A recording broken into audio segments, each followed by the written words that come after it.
jauh di lubuk hatiku. Ingin ku katakan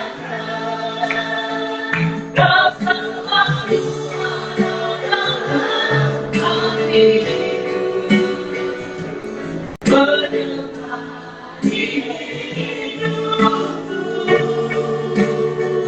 memujimu pada kamu selamanya. Itulah yang ku rindukan, kau selalu ada dalam hatiku, menemani hidupku, memujimu pada kamu selamanya. Itulah yang ku rindu, memujimu pada kamu selamanya. Itulah yang ku rindu, parah lagi. Aku udah pakai pada kamu selamanya. ini baru bisa ya. Itulah yang ku rindu. Kadang-kadang nggak ya, baru selesai.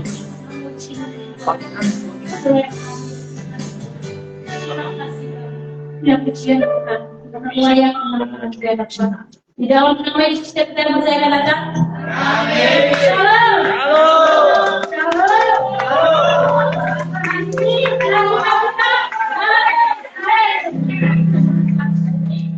Kita selamat datang, yang baik datang, selamat Natal juga bagi kita semua. Kami mendapatkan seminggu lagi ya. Enak kita bersuka cita kita sudah berjaya. Dengan perasaan kita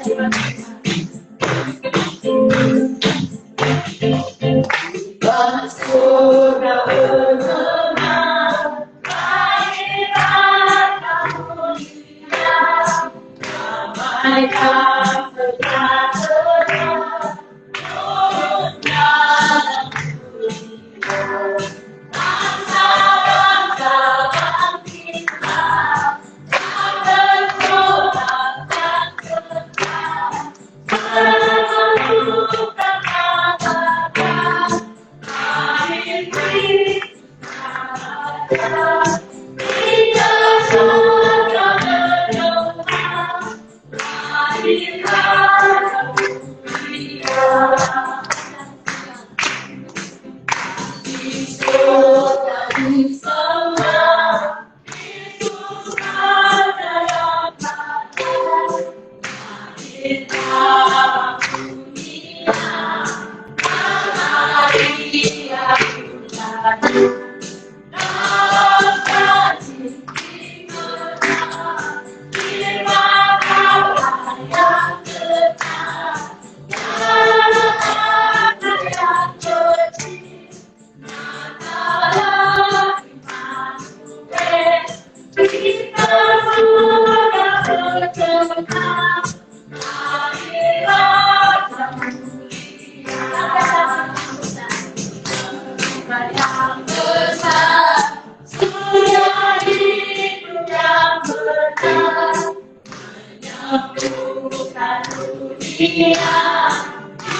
Dia datang untuk kita. Amin.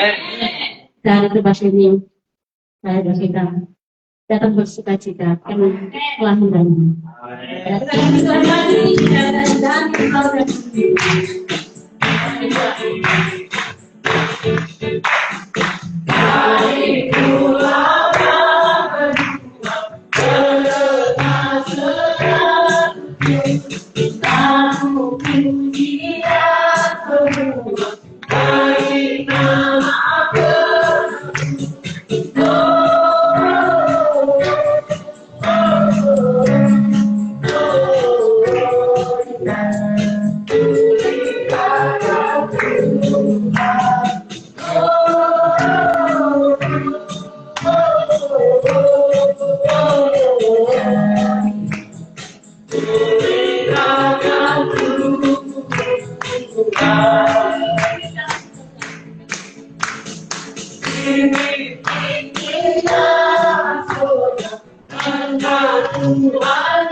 Dia terbaik Tuhan.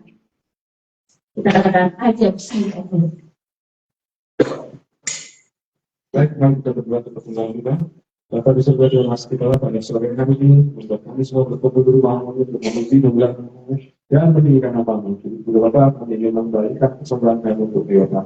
Berkati semua nabi yang ada di sini Bapak, juga kami dapat sebutkan semua saudara kami yang lain. Terkhusus untuk rumah-Mu. Terima kasih Bapak. Mari kita berdoa. Amin. Amin. Sambil kita akan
Bukan hanya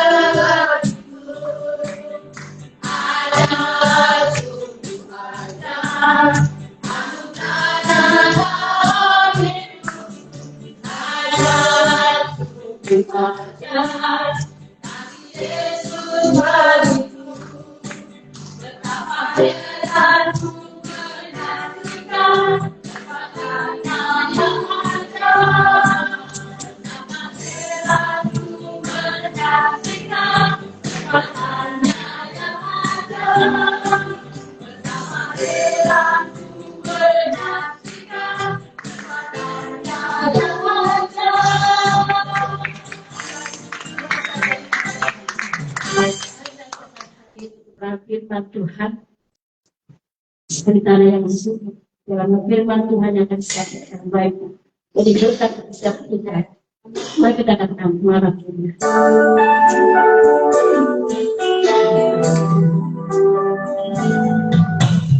Oh ya, bila tahu bintang terakhir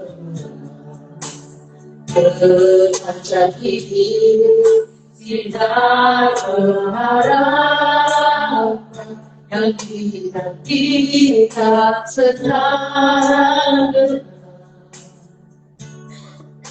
dan bahasanya telah berharap melihat jadi berkat.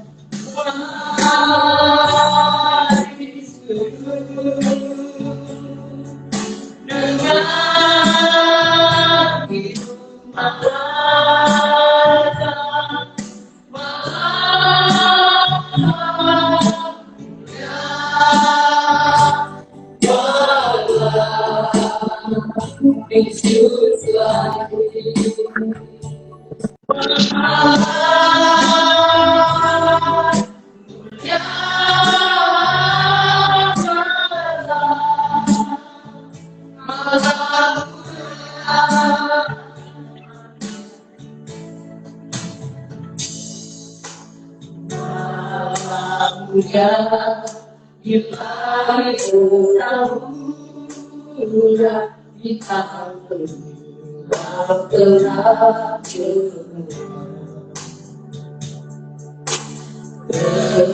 jadi tidak berharap yang tidak kita sekarang dapat saya selalu boleh ada melihat jadi berkat.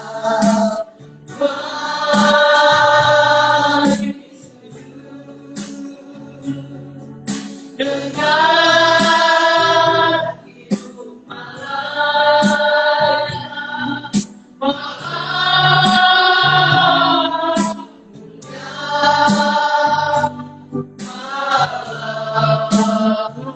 Yesus lagi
Terima kasih Tuhan. Sore hari ini kami percaya Engkau ada di tengah-tengah kami. Kami percaya Tuhan ketika Engkau ada di tengah-tengah kami, Engkau akan melakukan sesuatu yang besar di dalam kami.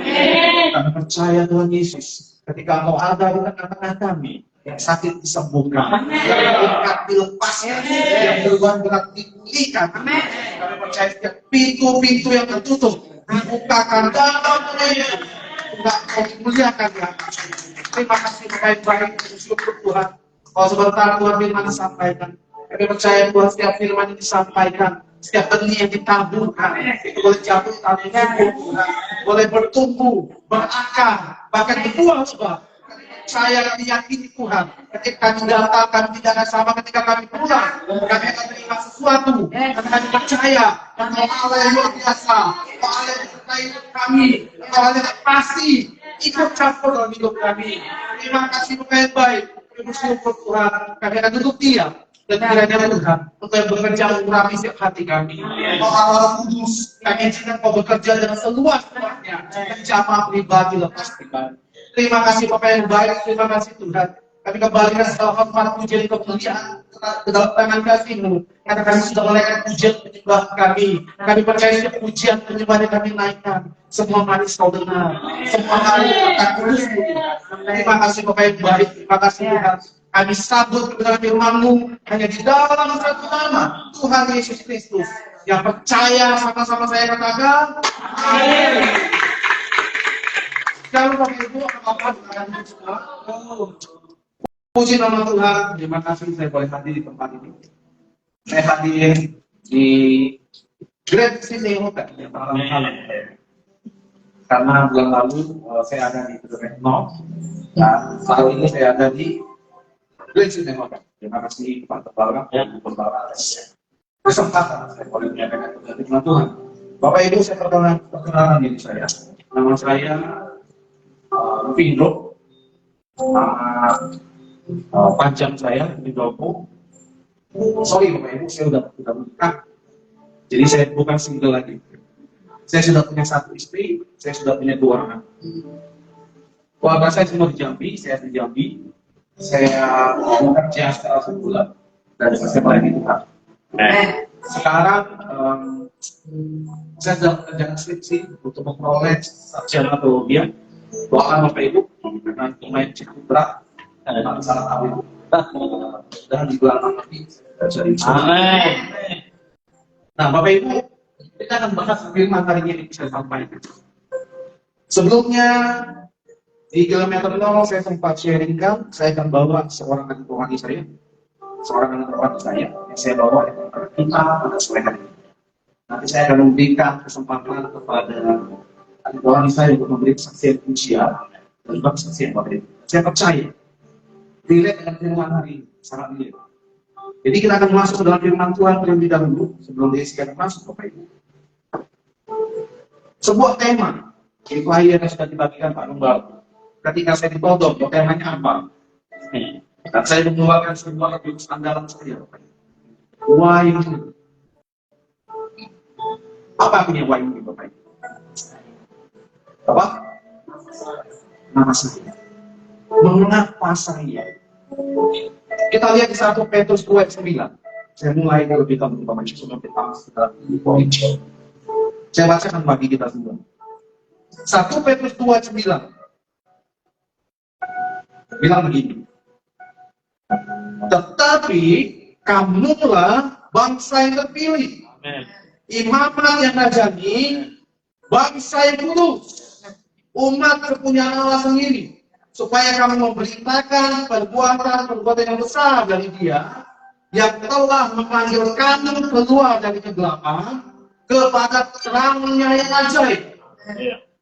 Nah, sore hari ini Bapak Ibu di bulan Desember ini kita masuk dalam sebuah perayaan utama dalam kekristenan, yaitu Natal. Kita menyambut pelayanan Kristus Yesus 2000 tahun yang lalu ketika Ia dilahirkan dalam kandang di Efrat. Ketika Tuhan Yesus dilahirkan dan itu membuat setiap pengharapan orang Kristen jadi berubah. Nah, pertanyaannya kembali, kenapa saya? Mengapa saya? Karena saya dan Bapak Ibu, ini adalah orang-orang sebenarnya tidak layak. Saya dan Bapak Ibu adalah orang-orang yang sebenarnya tidak bisa menjadi partnernya Tuhan. Karena kita sudah jatuh dalam dosa. Karena nenek moyang kita, dilarang jangan makan buah kepala baik penjara. Digoda sedikit, sudah tergoda. Dimakan dia. Dan itu sampai pada hari ini keturunan kita. Tetapi kabar baiknya adalah, wah ini kita peringati di dalam sepanjang minggu, sepanjang hari. Tadi Pak Gembala bilang di sini akan ada undangan bakalan lagi. Akan ada sukacita besar.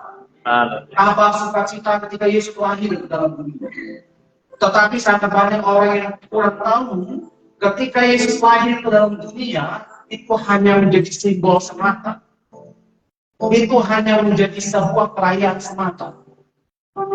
Tadi pagi saya korban Bengkok, saya bahas tentang ciptaan yang baru. Saya bahas tentang sebuah proses di mana ketika Yesus lahir ke dalam dunia ini, Yesus juga harus lahir dalam hidup kita masing-masing. Dua orang ini yang bilang. Yesus lahir dalam hidup kita, Bapak Ibu. Amin. Nah, pertanyaannya kembali, kalau Yesus lahir dalam hidup kita harus mengerjakan seperti yang 1 Petrus 2 ayat 9 katakan. Bapak Ibu dan saya adalah bangsa yang terpilih. Amin. Kita ini imamat yang rajani. Yang Tuhan panggil kita keluar dari kegelapan kepada terang yang ajaib. Kalau kita lihat kondisi hari-hari ini, Bapak Ibu, dunia sedang tidak baik-baik saja. Dunia sedang tidak menunjukkan situasi yang sedang baik-baik saja. Perayaan demi perayaan yang kita kerjakan hanya sekedar kelihatan sebagai formalitas, Bapak Ibu. Ini saatnya kita juga harus mengerti dunia perlu kehadiran kita. Dunia perlu campur tangan kita. Dunia perlu ada sentuhan-sentuhan anak-anak Kristus untuk boleh menjamah mereka-mereka yang tidak terjamah, Bapak Ibu. Kalau kita lihat, saya mau survei, Bapak Ibu. 40% anak remaja hari ini terlibat free sex. Ini datang dari UNICEF. 40% kematian AIDS HIV itu terjadi di kalangan anak-anak muda. Mengeri, ngeri sekali. Kalau 40% di mana anak muda tidak bisa menjaga kekudusan, di mana anak muda sudah tidak lagi menjadikan Tuhan lahir dalam hidup mereka, mereka hidup dalam suka-suka hati. Dan ini datanya ngomong 40%. Di mana kita di sini, Bapak Ibu? Ini saatnya kita harus mulai bergerak. Jangan biarkan angka ini naik tiap tahun, Bapak Ibu. Itu ada fungsi tugas kita ketika Tuhan panggil kita dari kegelapan kepada terang yang ajaib. Tuhan ingin kita mengambil bagian kita. Tuhan ingin kita juga ikut campur dalam pemulihan demi pemulihan, Bapak Ibu. Amin.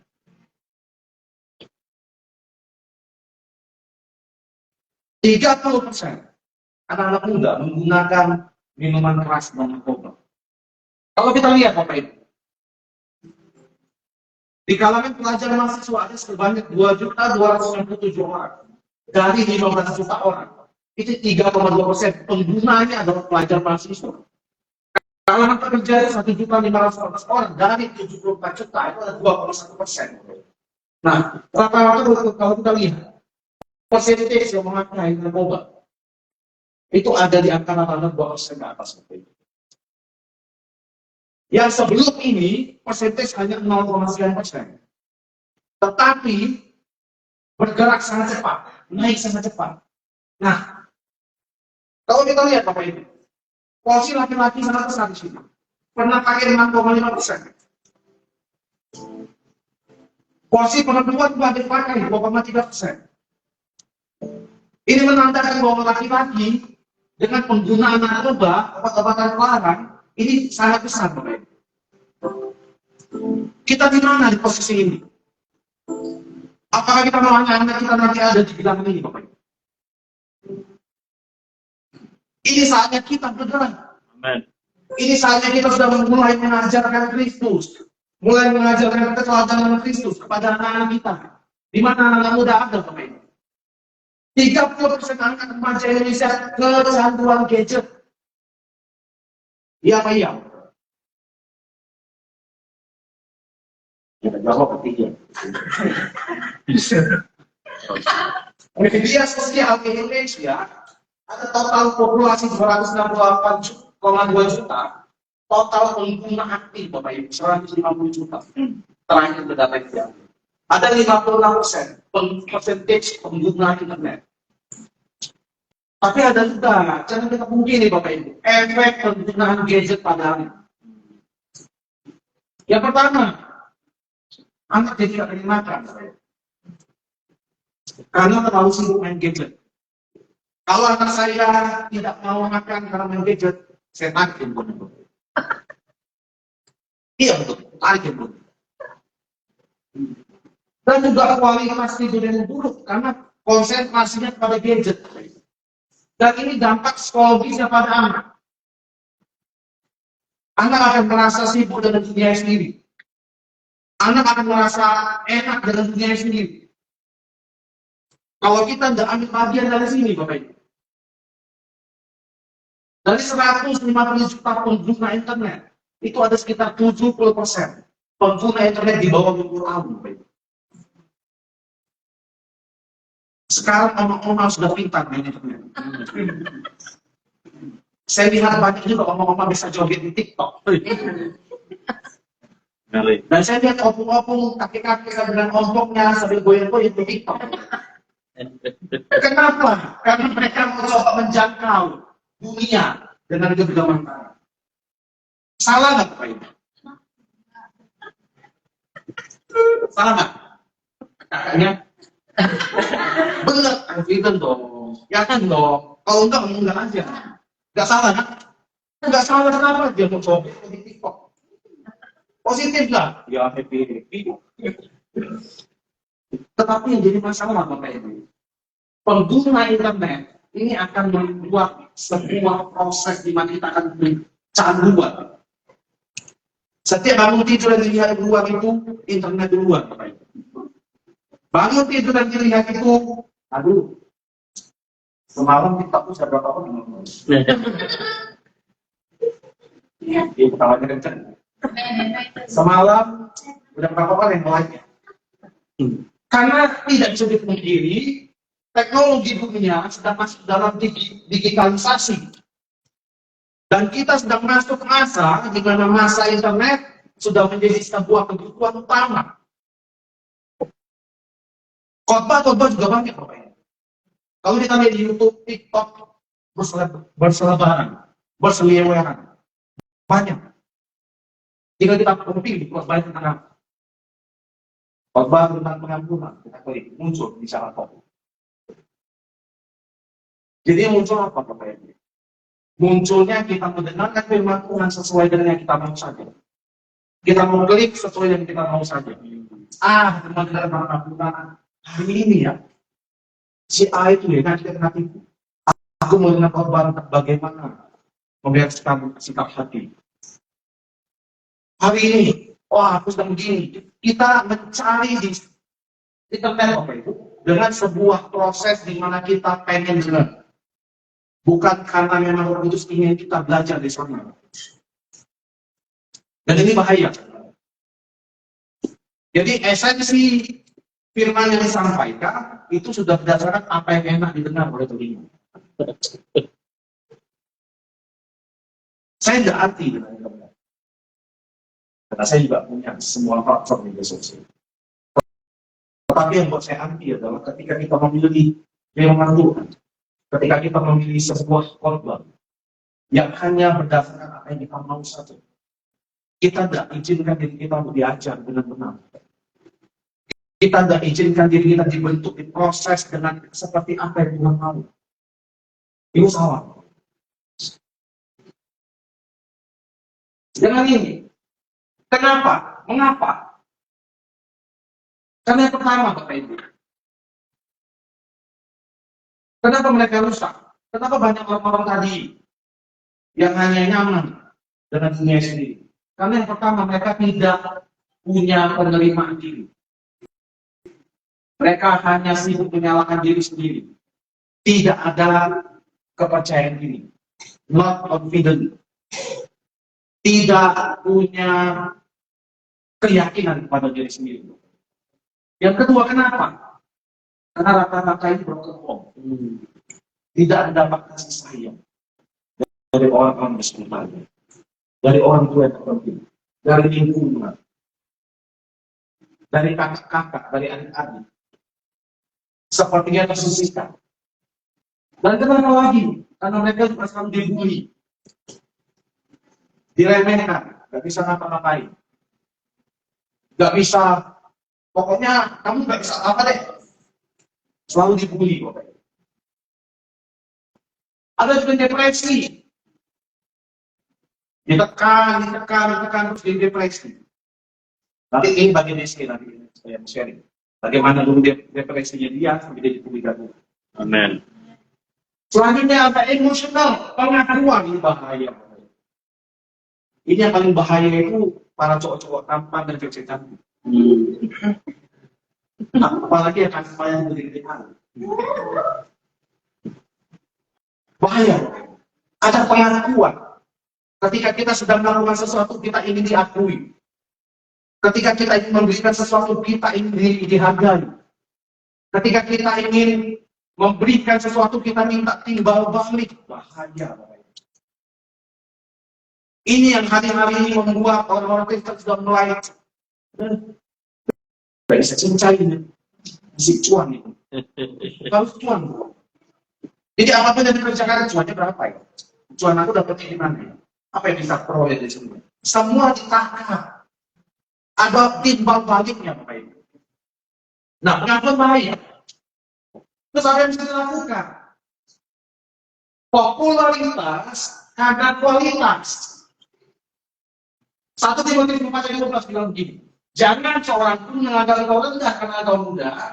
Jadilah teladan bagi orang-orang percaya dalam perkataanmu, dalam tingkah lakumu, dalam kasihmu, dalam kesetiaanmu, dan dalam kesucianmu. Ini tidak bicara tentang anak muda saja, Bapak Ibu.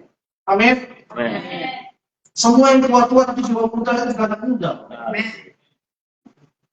Walaupun gigi kita sudah sering rontok, tapi kita tetap muda, karena kita punya semangat muda. Amin. Jangan seorang pun menganggap kau rendah, karena kau muda. Jangan biarkan popularitas kita ini mengalahkan kualitas. Jangan biarkan popularitas itu tidak membentuk kualitas yang baik dalam hidup kita. Sehingga hidup kita hanya menjadi orang-orang yang sekedar saja. Inginnya saya terus, dan saya terus. Kita menjadi EGP, memang begitu.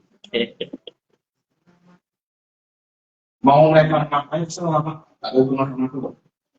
Mereka mau nungkit kayak sama, tak ada hubungan sama aku. Kita menjadi dengan kuat. Tapi data tadi yang ditunjukkan itu rata-rata. Kalau saya menyimpulkan data itu, kita lihat ada 65% di Indonesia yang bermasalah. Itu di bawah 35 tahun di bawah. Mereka bermasalah. Bermasalahnya di mana? Bermasalahnya karena mereka perlu sesuatu, perlu seorang figur, perlu seorang bapak, perlu seorang mentor, perlu seorang yang bisa merangkul mereka untuk membawa mereka ke naik. Ini bahaya Bapak Ibu kalau kita diam. Generasi di bawah kita habis sama. Sekarang lagi Bapak Ibu, Pak lebih lagi seperti gereja. Kafe, tempat nongkrong itu lebih lagi seperti gereja. Gereja sudah mulai dihubungi dengan orang tua saja. Anak-anak muda karena harus khotbahnya gitu doang. Khotbahnya paling bakatnya itu lagi. Iya Pak ya, benar Pak ya. Anak-anak muda tidak apatis terhadap gereja Bapak Ibu. Ini tugas kita sebagai orang muda. Amin. atau calon orang tua, atau yang akan menikah. Untuk apa? Untuk kita terus membawa mereka datang kepada Tuhan. Nah, saya konsen Bapak Ibu, 3-4 tahun belakangan ini, hampir 5 tahun ini, Tuhan bawa saya di dalam pelayanan anak-anak muda. Saya konseling punya anak orang ini, rata-rata semua anak muda, yang mereka hancur hidupnya, yang mereka sudah tak tahu mana lagi Bapak Ibu. Terus mereka bagaimana Tuhan pulihkan hidup mereka. Dan sekarang bagaimana mereka melayani Tuhan. Kadang-kadang saya lihat itu. Kadang-kadang saya doa sama Tuhan. Tuhan, kalau aku tidak lakukan sesuatu, bagaimana generasi ini? Tuhan, kalau aku diam saja, duduk saja, mau kemana dibawa generasi ini? Tugas kita, tugas Bapak Ibu dan saya. Yang kedua,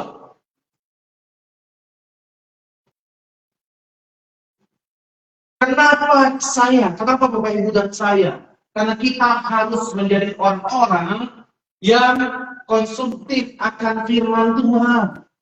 Kita tidak boleh lagi hanya sibuk-sibuk dengan melihat sosial media saja, Bapak Ibu. Tapi kita harus konsumtif akan firman. Kalau sosial media dipakai dengan positif, itu akan jadi baik. Tapi sosial media dipakai dengan negatif, itu akan jadi tidak baik. Banyak renungan-renungan yang diberikan, termasuk Pak Gembala, paling sering. Share 1 menit saja. Sekali pertemuan.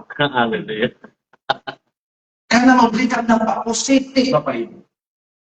Sebuah renungan singkat yang diberikan, yang mungkin kelihatannya biasa-biasa saja.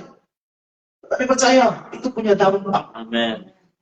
Itu akan jadi berkah secara spesifik kepada orang-orang yang mungkin melihatnya sekilas saja. Mereka akan dijawab Roh Kudus. Mazmur 109 dengan semangat orang muda mempertahankan Tuhan yang bersih, dengan menjaganya sesuai dengan firman Tuhan. Pak, Bu, Tuhan tidak lihat masa lalu kita. Tuhan tidak lihat seberapa hancurnya kita. Tuhan tidak lihat seberapa damainya. Tetapi Tuhan cuma mau satu. Turn back. Putar arah. Kalau kita sudah terlalu jauh dari Tuhan, sekarang saatnya kita putar arah. Tuhan tidak pernah pindah tempat. Dia tidak pernah menjauh dari kita.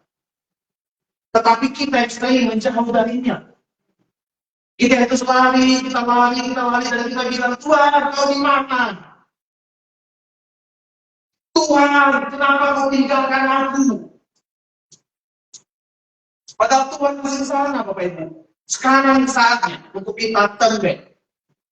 Kita putar arah, kita kembali. Whatever masa lalu, whatever kehancuranmu, mungkin orang lain sudah bilang, kau sudah layak, ngapain lagi ke gereja? Engkau sudah terlalu berdosa, engkau sudah terlalu kotor, engkau sudah terlalu najis, engkau tidak layak lagi sama Tuhan. Saya mau kasih tahu oleh hari ini, Bapak Ibu. Dia masih di sana dan menunggu kita. Tangannya masih terbuka, Bapak Ibu. Dan dia sedang berkata, anakku, aku sudah menunggu engkau. Aku terima engkau apa adanya, bukan kedatangan. Aku terima engkau dengan segala yang kau punya. Aku tidak perlu uangmu. Aku tidak perlu kesucian, kekudusan yang kau bangga-banggakan itu. Aku perlu hatimu. Hati yang diberikan untuk dibentuk oleh Sang Pembentuk. Jadi bagaimana kita harus menjaga firman Tuhan? Kita jadikan firman Tuhan sebagai fondasi landasan untuk kita melangkah dalam hidup kita. Sehingga kita berjalan dengan maksimal. Sehingga kita berjalan dengan sungguh-sungguh. Dan saya percaya, intimidasi iblis yang selalu berkata, kamu gak layak. Ingat loh ya, nanti kamu gak bikin dosa ini loh ya. Kamu gak bisa, kamu gak boleh lagi, kamu gak layak mau doa. Kamu gak layak lagi mau penyembahan. Hal ini kamu sudah berdosa. Jadi kita bisa bilang sama iblis, aku berdosa. Tetapi Tuhan itu masih menunggu aku.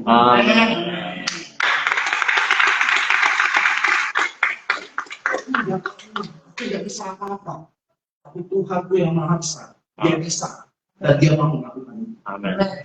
Masalahnya cuma satu, Bapak Ibu, kita mau apa enggak? Dia kasih kita kedaulatan untuk kita mulai mengambil sebuah keputusan. Itu yang baik Tuhan kita. Dia memberikan kita otoritas, kedaulatan untuk memilih. Ketika Adam dan Hawa jatuh ke dalam dosa, Tuhan tahu semua, Tuhan tahu semua. Tetapi Tuhan ingin melihat hati.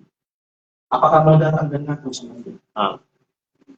Kalau waktu itu manusia pertama itu mengaku, Bapak Ibu. Saya rasa di Facebook benci. Kita di tangan Eden. Haleluya. Mungkin nggak apa-apa. Kita di sini, ya kamu sudah bisa kenal. Kalau saya selalu banyak orang, ya.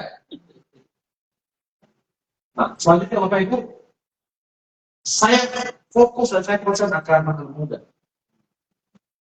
Ini sebuah komunitas yang saya pimpin di Jambi. Namanya BYG, Betania Youth Generation. Ini komunitas anak-anak muda dari segala suku bangsa. Dari segala suku. Kita sama-sama kita bergerak di sebuah wadah. Dan waktu itu visi yang kita bawa adalah bagaimana membawa anak muda untuk hidup berbeda dengan sama Tuhan. Untuk mereka bukan hanya sekedar gereja-gerejaan, tetapi bagaimana saya bisa menampung mereka dalam sebuah komunitas. Ini kita. Masih muda, Bapak Ibu kan saya nggak full ini. Ini kita berempat. Ini umurnya nggak sampai 20 tahun. Ini umurnya nggak sampai juga 20 tahun. Ini juga nggak sampai 20 tahun. Saya yang paling tua. Tapi saya mau dong. Amin. Karena agaknya ini bagian, Bapak Ibu. Saya mau setiap kita di sini, jangan lihat umurmu, aku sudah tua Pak, nggak bisa ngapain lagi Pak, ngapain lagi sih? Melayani ngapain lagi sih? Udah lah Pak, kasih muda-muda aja maju. Bapak Ibu, saya belum tampilkan sebuah video. Saya pelayanan di sebuah daerah. Sebuah daerah pinggiran. Ada seorang ibu, kayak saya sampaikan Pak, yang 5 km video ibu dia. Dia nyanyi Bapak Ibu. Ini ada orang bersempat. Ibu sudah tua. Ngomong pun nggak lancar. Tapi dia tetap semangat. Kita yang masih normal, suara kita masih bagus, tangan kita masih sehat, masih juga begini. Kadang-kadang kalau saya punya desi, saya diberkati Bapak Ibu. Di tengah kondisi fisiknya, dia setia. Dia tahu Tuhan yang dilayani itu siapa. Dia tahu bahwa dia hidup itu punya tujuan. Nah itu kita harus punya Bapak Ibu. Kita harus punya sesuatu untuk kita bisa bagikan, implementasikan kepada orang lain. Nah, Bapak Ibu lihat, ini seorang anak muda yang pertama kali saya panggil. 2021 saya panggil ke Bapak. Waktu itu kita pelayanan tahun sekalian. Ini namanya Randy Agustino. Orang-orang sebut dia ini big posisi di Indonesia. Iya, Bu. Kalau dia masih punya tangan, tapi semua nggak fungsi, Bapak Ibu. Ketika dia jemput di bandara, dia jalan, Bapak Ibu. Saya tidak kelihatan, mana-mana yang bagus, saya simpul cari. Agar dia bisa jalan, Bapak Ibu. Karena dia jalannya itu ke bawah, kita bisa begini, baru nampak. Tapi dia sendiri yang saya jemput dia. Di Jambi dan Batam. Saya lihat bagaimana anak muda, banyak orang-orang, bukan hanya anak muda, banyak orang yang diberkati yang seperti ini. Di tengah kondisi yang nggak bisa, di tengah kondisinya yang mungkin secara manusiawi, apa sih bisa dibanggakan Bapak Ibu? Cacat, nggak bisa apa-apain. Tetapi dia tahu, dia punya Randy Bapak Ibu. Dia hadir, Randy bisa main keyboard Bapak Ibu. Dia bisa nyanyi. Nanti saya carikan videonya, akan saya putar. Bagaimana dia nyanyi, bagaimana dia mainkan lagu. Dan bagaimana suaranya merdu itu. Wow. Ketika orang-orang mendengarkan dia bisa pujian, banyak semua air mata yang menetes. Karena kenapa? wah Tuhan sangat baik kepada dan Tuhan juga pasti sangat baik pada. Kami membuat sebuah komunitas, Bapak Ibu. Ketika saya dapatkan visi ini, kami menjadi bagian di dalam Kristenan. Kami bukan hanya sekedar bicara tentang rohani, tapi kami mulai bergerak untuk menjangkau orang-orang yang tidak mampu. Ketua umumnya saya, pendiri dan saya, dan wakil saya semua non Kristen. Tetapi value yang kami bagikan adalah bagaimana kami jadi berkat. Anak muda itu bergerak dengan positif. Anak muda itu tidak menghabiskan waktu di tempat-tempat yang negatif, tetapi mereka menjadi saluran berkat. Ini pemilik. Belajar keras. Ini anak-anak semua. Mereka semangat pagi nonton dorongan troli. Kau aja kok, biar aku aja kok. Kok nggak apa-apa jangan lupa yang anak biar aku aja. Masa muda mereka sudah kita mulai dididik. Dan saya percaya, ketika saya lakukan bagian saya, Tuhan akan lakukan bagiannya. Amin. Kesimpulannya apa sih malam ini? Bapak Ibu, kita harus punya konsep berpikir yang tajam. Kita harus punya konsep berpikir yang benar-benar intuitif. Kita harus menjadi orang-orang yang saat ini tidak boleh apatis lagi. Bukan hanya menjadi orang-orang Kristen yang hanya sekedar gereja-gereja saja, Bapak Ibu. Tetapi kita harus mulai peduli akan lingkungan kita. Kita harus peduli dengan mereka-mereka yang belum mengenal Tuhan, belum mengenal Yesus. Apa yang bisa kita lakukan? Yang kedua, kita harus punya karakter yang mantap. Kita nggak akan bisa berdampak kalau karakter kita masih suka ngambek. Kita nggak akan bisa berdampak kalau kita masih baper. Kita tidak akan pernah bisa berdampak kalau kita sedikit-sedikit tersunggi. Kalau diomongin sedikit, males gua, apalagi ke gereja, males gua, baper. Itu punya karakter yang mantap. Ketika karakter kita mantap, ketika kita dididik, kita diproses, kita melihat Tuhan akan bekerja di tengah proses itu. Kalau kita lihat kupu-kupu, Bapak Ibu, jadi bagi saya putar video itu. Sebelum kupu-kupu menjadi kupu-kupu yang indah, kupu-kupu akan masih menjadi ular. Sebelum menjadi ular, dia akan jadi kepompong. Kepompong itu nggak akan ngapain, Bapak Ibu. Bergantung aja, nunggu waktu kapan dia bisa keluar. Ular, siapa yang mau sama ular? Tadi mau sama ular. Kalau ketemu ular, mau dibunuh atau diambil, Bapak Ibu? Disayang, diambil, bang cantik kan namanya gitu. Atau kalau lihat ular, nanti ada barangkali itu akan pecat sekali. Saya yakin, kalau kita melihat ular, kita pengen pencet aja itu. Tapi kalau kita ketemu kupu-kupu dengan kepakan yang sangat indah, lagi di luar rumah, lagi ngambilin bunga-bunga, kita buka pintu kalau bisa, masuk sini, masuk sini, masuk sini. Karena apa? Indah. Dan kita pengen kalau bisa kita pegang. Wah, bagus sekali, ciptaan Tuhan luar biasa. Tapi sebelum ciptaan Tuhan yang luar biasa itu ada prosesnya, Bapak Ibu. Ada proses yang mesti dilewati ular sebagai kupu-kupu. Gak ada itu yang instan, Bapak Ibu. Mie aja, mie instan katanya itu perlu dimasak pakai air. Bubur instan itu perlu disiram juga, Bapak Ibu. Jadi jangan bicara tentang instan, karena instan itu sebenarnya tidak ada. Yang ada itu meminimalisasikan pengerjaan. Dan kita harus ada di posisi ini, Bapak Ibu. Kehidupan yang kudus, ada hal-hal yang tidak dapat kita kendalikan. Jangan sok jadi Tuhan. Ada hal-hal yang tidak bisa kita kendalikan dan jangan kita sok-sok jadi Tuhan. Dan itu memang bagian Tuhan, bukan bagian kita. Ingat, Dia Tuhan, kita bukan. Kadang-kadang kita berusaha menjadi Tuhan atas diri kita sendiri. Kita ngajarin Tuhan bagaimana caranya. Kita mendidik Tuhan, Tuhan harusnya begini loh, Tuhan. Harusnya begitu loh. Kita yang jadi Tuhan sama Tuhan. Apa itu begini, Bapak Ibu? Mungkin nggak kita sadari. Saya kadang begini. Di sini nggak ada. Di sini semuanya Tuhan satu. Di sini semua kudus, mantap, semua luar biasa.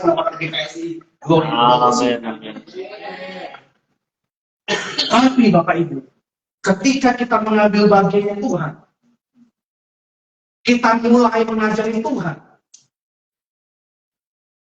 Otak manusia segede apa sih Bapak Ibu? Otak segini, kita mau mengerti rencana Tuhan yang maha besar. Otak segini, kita mau ngajarin Tuhan yang maha bisa. Otak segini, kita pengen Tuhan untuk ikuti kita, lalu. Ini saatnya. Ya, head of saya mau ngajarin kita. Kita harus menjadi orang-orang yang bukan hanya percaya saja, tapi mempercayai. Sudah pernah saya praktekkan. Tapi jika saya praktekkan lagi. Ya. Kita harus menjadi orang yang bukan cuma percaya, tetapi mempercayai. Saya udah goyohan sih. Aja berapa? Ya. Bapak Ibu, saya dengan brother ini baru kenal, tapi saya percaya. Saya percaya kamu. Kamu percaya? Masa? Saya percaya kamu. Saya percaya kamu Yohan. Ya, alhamdulillah.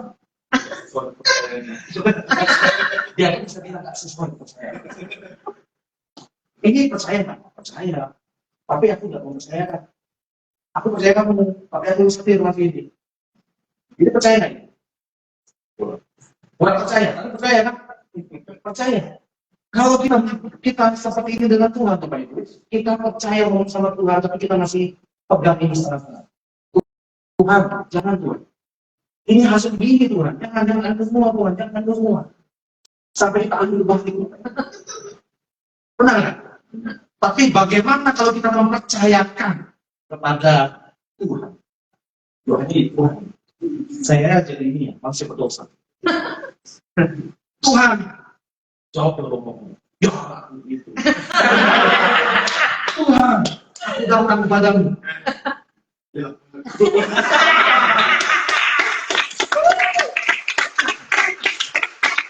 Wajar Bapak Ibu. Tuhan, aku mau percayakan penuh. Bukan hanya percaya, tapi mau percayakan. Pakailah hidupku bagi kemuliaan. Amin.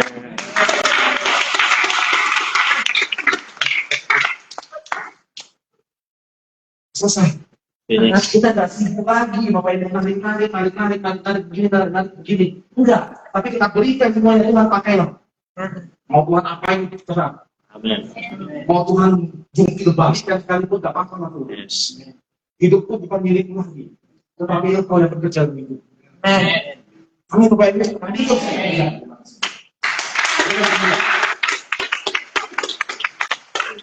Jadi Tuhan ini, kenapa saya? Karena kita harus mengerti bahwa tujuan hidup kita adalah untuk sama-sama menjadi representative of Christ.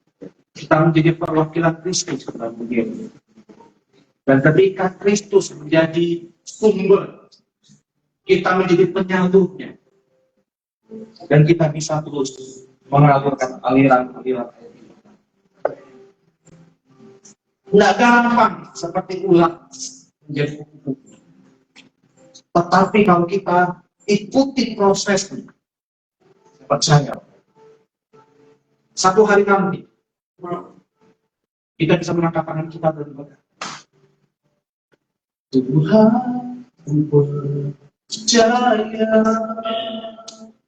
kuasa-Mu sempurna saat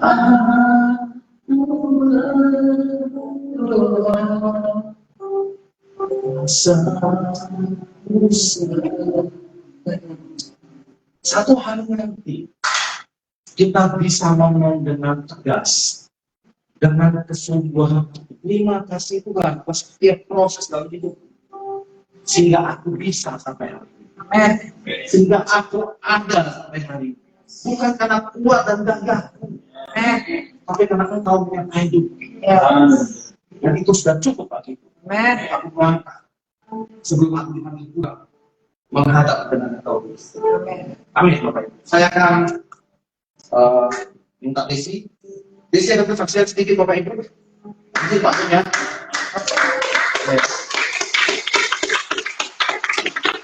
Sebelumnya saya pernah cerita tentang Desi di Kelurahan Nong, dan saya ceritakan sedikit.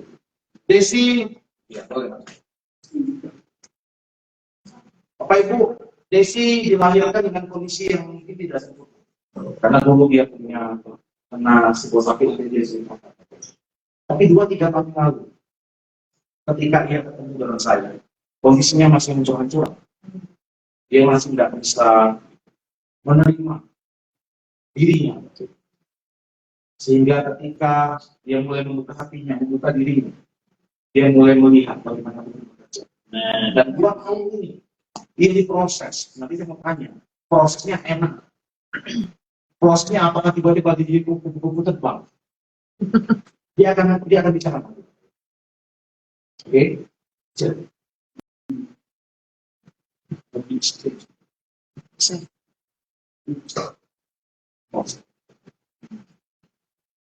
Ya, silakan. Desi. Masih sedikit supaya Pak Karis terlebih.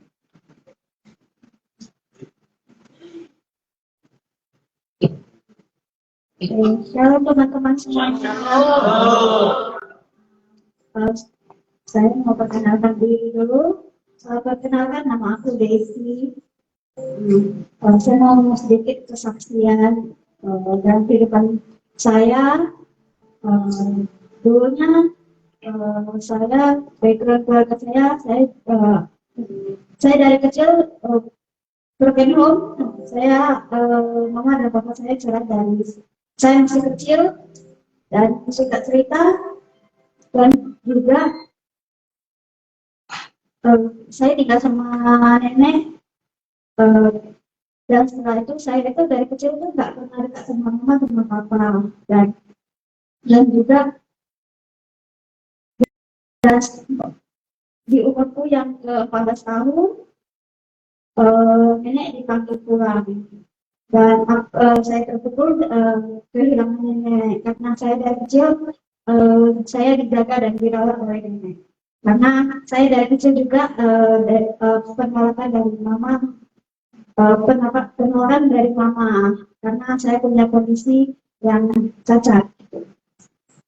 Dan juga cerita saya ditinggal, dan saya itu benar-benar kayak merasa kehilangan banget sosok orang yang sangat yang begitu yang sayang sama aku gitu. Dan cerita saya stres dan saya mencari kasih dari luar. Dan cerita saya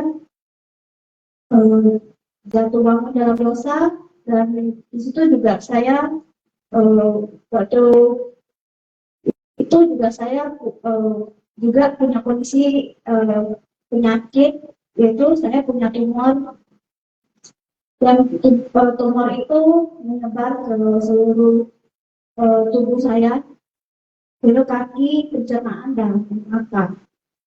Dan itu membuat saya itu mama dan papa, mama menolak saya dan mau pakai uang saya. Dan cita-cita papa bawa saya balik ke Batam. Dan setelah itu hidup saya itu hancur-hancuran di luar, dan saya itu juga saya itu kayak merasa stres gitu. Saya menanya penolakan, dan saya kehilangan orang yang paling aku sayangi terus.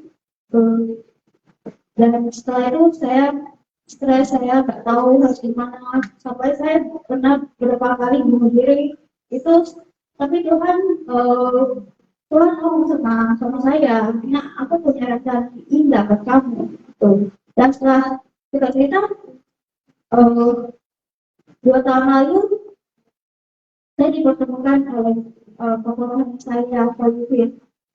di mana saya dengan khotbah ini dulu saya jatuh, dan saya dengan khotbah ini saya jatuh dalam dosa. Saya dibawa oleh Tuhan ke sini. Awalnya saya tidak mau, itu di sebuah unit, dan sudah di sebuah unit saya dibawa, dan saya dengar khotbah sepanjang Koifi sharing dari awal sampai akhir. Dan setelah itu saya kayak merasa Tuhan itu berdosa banget. Saya merasa saya hancur, saya merasa saya tidak layak lagi gitu. Dan pada akhirnya saya sharing semua saya terlibat sama Koifi, dan 2 tahun ini Koifi telah mentoring saya 2 tahun lebih, dan di hari ini juga yang khotbah yang sama saya dengar adalah Tuhan membawa saya tuh jauh, benar-benar membuat saya tuh kagum sama Tuhan. Tuhan justru di dalam khotbah yang gue bawa ini membuat aku tuh ternyata Tuhan luar biasa gitu, dan bisa membawa saya sampai sekarang ini gitu. Dan sedikit saya mau membawa satu lagu pujian. Lagu ini relate dengan kehidupan saya, dan lagu ini adalah lagu dimana ketika saya jatuh dalam dosa, Tuhan masih tetap menunggu saya sampai Tuhan membawa dan memeluk saya. Mungkin yang jadi pertanyaan Desi, sebelum kita masuk ke lagu yang persiapan, bagaimana Desi merasakan ketika Desi belum kenal siapa Tuhan? Mungkin dulu sebelum Desi kenal Tuhan, Desi merasa hidupmu tidak berarti, hidupmu sepertinya sia-sia saja, penciptaan tidak tahu seperti apa. Apa yang membuat Desi semakin kuat? Ketika Desi bertemu dengan Ibu, ketika Desi dimentori, ketika Desi mengalami Tuhan secara pribadi, apa yang Desi rasakan pada saat itu? Saya melihat Tuhan itu Tuhan tetap bawa saya balik, walaupun saya sering kali jatuh beberapa kali, Tuhan bawa saya balik. Saya merasa Tuhan mengasihi saya, dia tetap menunggu saya sekalipun saya jatuh dalam dosa. Yes, beri kemuliaan Tuhan. Ada sebuah lagu yang saya lombatkan lagu ini untuk Desi, Bapak Ibu. 2 tahun yang lalu ketika saya ketemu, kita ngobrol dan kita sedang sharing, saya bilang sama Desi, ada sebuah lagu yang cocok dengan pilihan hidup dan hidup saya. Judulnya lagu yang berjudul Kau Menunggu Hidup. Bagaimana kita jauh dari Tuhan, bagaimana kita lari dari Tuhan, itu Tuhan tetap tunggu kita. Amin. Nah, lagu ini 2 tahun yang lalu saya lihat buat Desi pelajaran sampai dia hafal. Jadi saya percaya malam hari ini, tidak kebetulan kita di sini. Proses yang Desi alami bukanlah proses yang hanya sekedar proses semata, tetapi ketika Desi mengalami proses itu 2 tahun dia terus tidak mengecewakan Tuhan. 2 tahun dia terus berusaha untuk menyenangkan hati Tuhan. Dan sampai hari ini, 2 tahun lebih, 2,5 tahun lebih, ketika saya bawakan firman yang sama, seorang anak muda yang dari firman yang mungkin sederhana dimenangkan untuk Tuhan. Mari kita sama-sama dengar respon.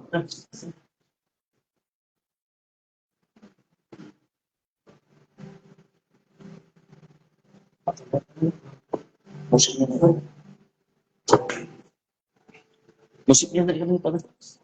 Musiknya.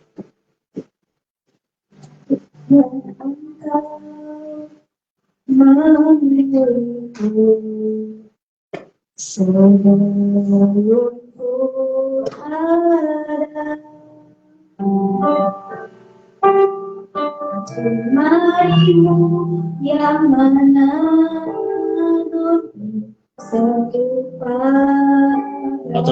Tambah lagi.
Yesus,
Dua setengah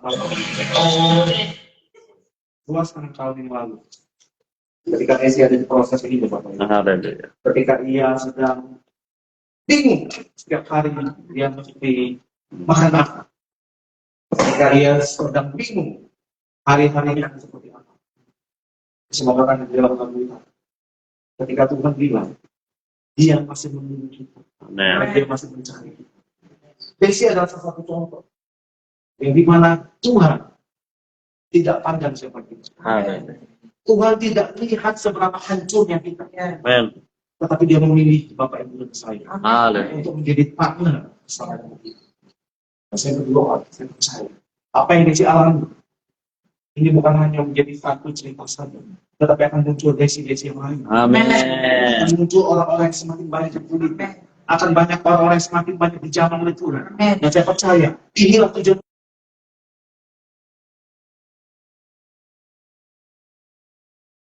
yang hancur datang kepada Tuhan. Amin. Dan itu tujuan kita. Amin. Terima kasih.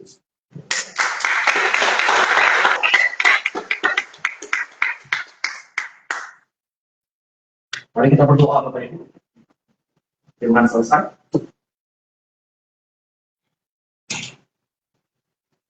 Mari kita bangkit berdiri. Kita boleh sama-sama merenungkan apa yang disampaikan oleh saya. Ketika Tuhan memilih kita, dia tidak pernah salah pilih. Ketika Tuhan bilang ini saatnya kita untuk bangkit dan bertindak, inilah saatnya kita harus bergerak dan maju.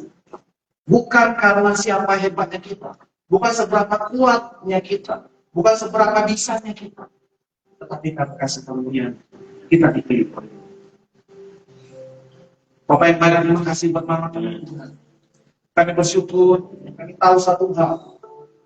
Engkau Allah yang luar biasa, Engkau Allah yang besar. Engkau turun memilih kami.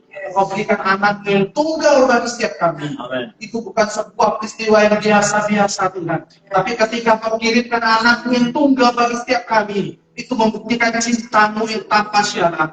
Itu membuktikan cinta-Mu yang tanpa batas Tuhan.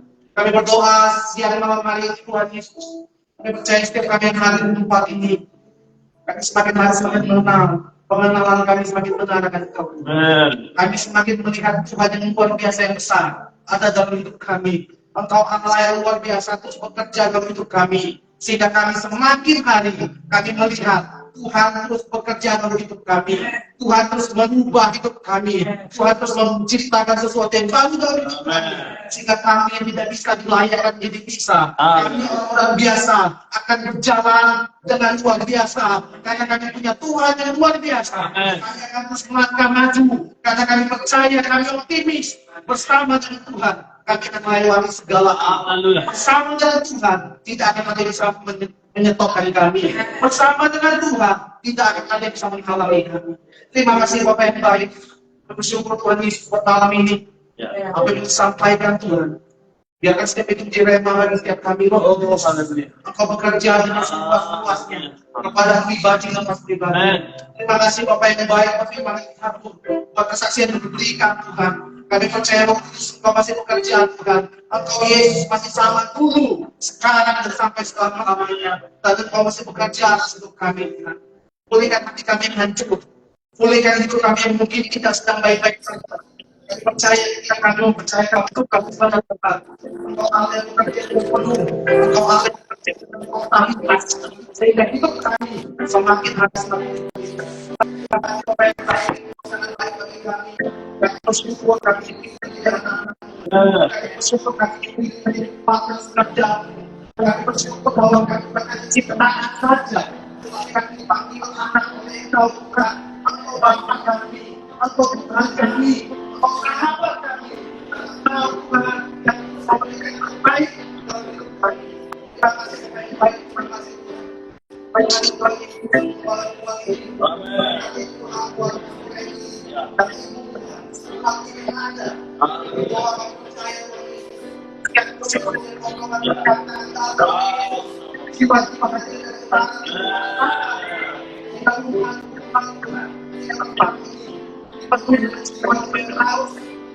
Kita Tuhan.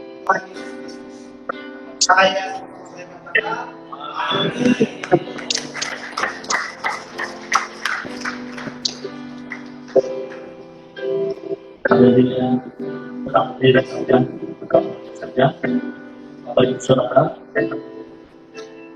saya percaya bahwa hari ini kita diberkati Tuhan.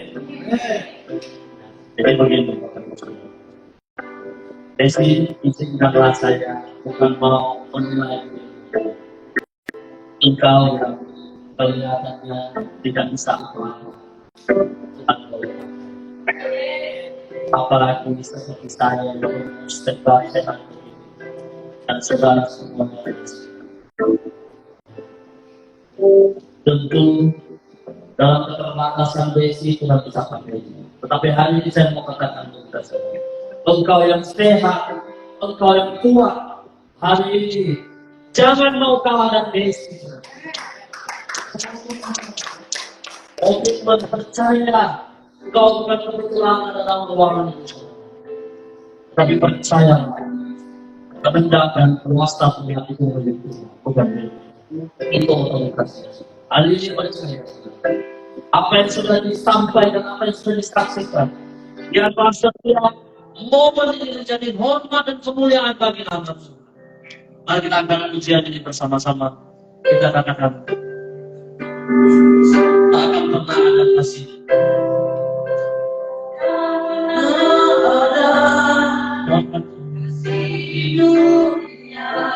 Seperti kasih Tuhan, angkat tanganmu saudaraku, serahkan dirimu kepada Tuhan, percaya.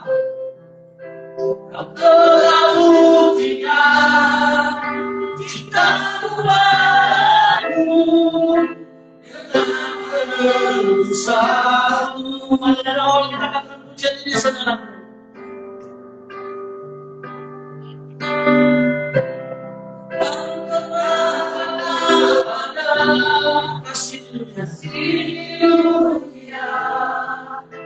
Seperti kasih-Mu Kau buktikan, Kau buktikan kita mampu dengan penebusan. Jauh dalam hatimu saudaraku, itu hatiku ingin ku katakan Tuhan. Ini bukan bersama kita katakan astagfirullah. Hari Tuhan Engkau selalu Tuhan yang kita. Oh,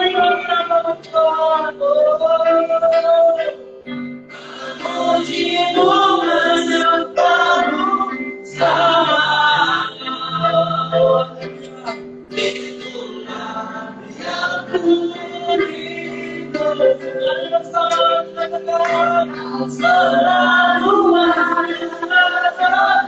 Hatiku, terima kasih Yesus. Berarti kami Tuhan yang kuasa menang. Jangan kami lawan kami Tuhan. Lawan kami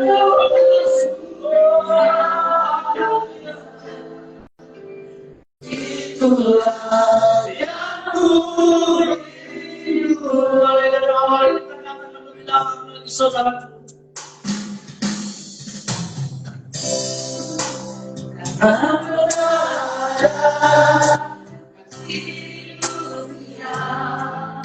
Seperti kasih Tuhan,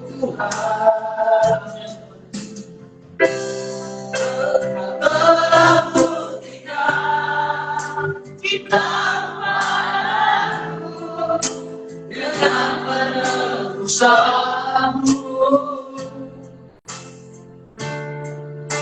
jauh di lubuk hatiku,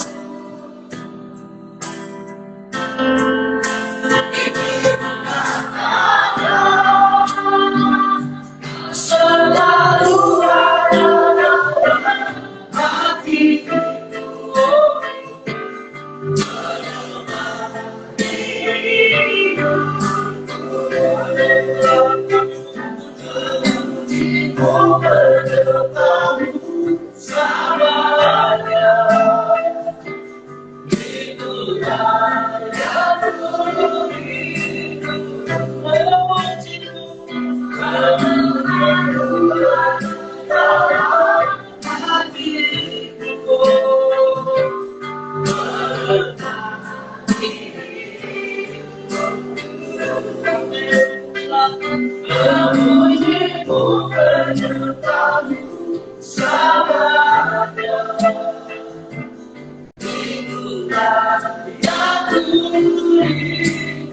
Musik memuji Tuhan sekarang kita berdoa, saudara. Berdoa bahwa hari ini menerima firman Tuhan, menerima kesaksian hari ini. Katakan kepada Tuhan apa yang kamu ucapkan untuk kebencian Tuhan sekarang. Mari masing-masing berdoa.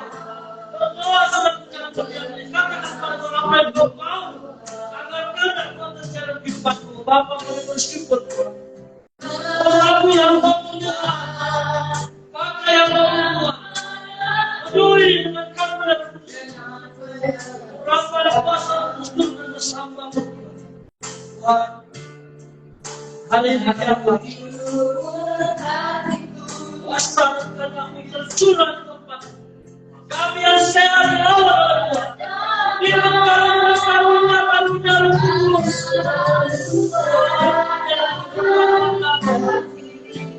Kami menungkau, kami berkuasa.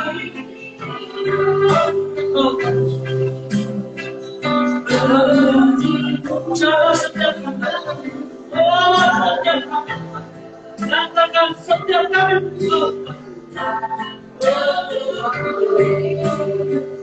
terima kasih.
Terima kasih Tuhan anugerah-Mu sore hari ini, malam hari ini Tuhan. Kami sudah menerima firman-Mu sebagai landasan dalam kehidupan kami. Ada kesaksian yang menguatkan kami. Sungguh Tuhan, betapa kami berdoa. Gereja ini perlu Tuhan Yesus. Pelayanan ini perlu Tuhan Yesus. Haleluya. segala kemuliaan-Nya bagi nama Tuhan. Hari ini hamba boleh berdiri di hadapan Tuhan. Bukan dengan kuat dan gagah hamba, tetapi Engkau yang gagah, Tuhan Yesus. Namamu penuh mujizat, namamu penuh terobosan, sebab Kau Raja di atas segala raja. Damai dan sukacita hari ini mengalir, menggelegar di hati kami. Betapa kami perlukan, Tuhan Yesus. Sebab kasih setia tidak pernah berubah, berhenti, bahkan tidak pernah meninggalkan kami. Glory bagi nama Tuhan, kami bersyukur malam hari ini. Kami mau pulang membawa berkat. Kami mau pulang dengan kesembuhan. Kami mau pulang dengan pemulihan secara rohani. Terima kasih Bapa. Angkat tanganmu di hadapan Tuhan. Terimalah berkat daripada Tuhan Yesus Kristus. Bawa berkat itu dalam saudara. Nyatakan, praktekkan berkat. Karena berkat itu milik Tuhan. Terima kasih Bapa di surga. Tuhan memberkati kau dan melindungi kau. Tuhan menyinari kau dengan wajah-Nya dan memberi kau kasih karunia. Tuhan menghadapkan wajah-Nya kepadamu dan memberi kau shalom, damai sejahtera. Dari saat ini sampai Tuhan Yesus datang kembali. Haleluya. Amin.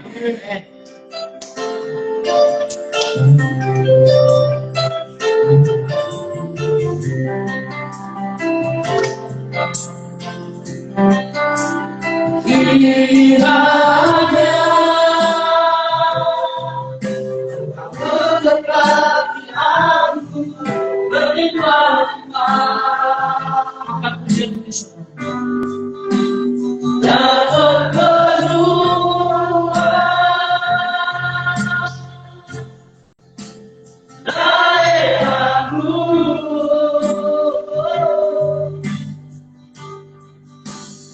Dan kiranya kamu menyertai aku dan melindungi aku daripada malapetaka sehingga kita tidak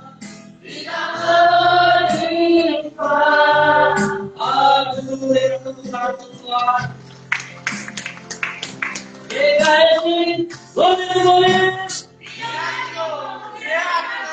Haleluya Tuhan.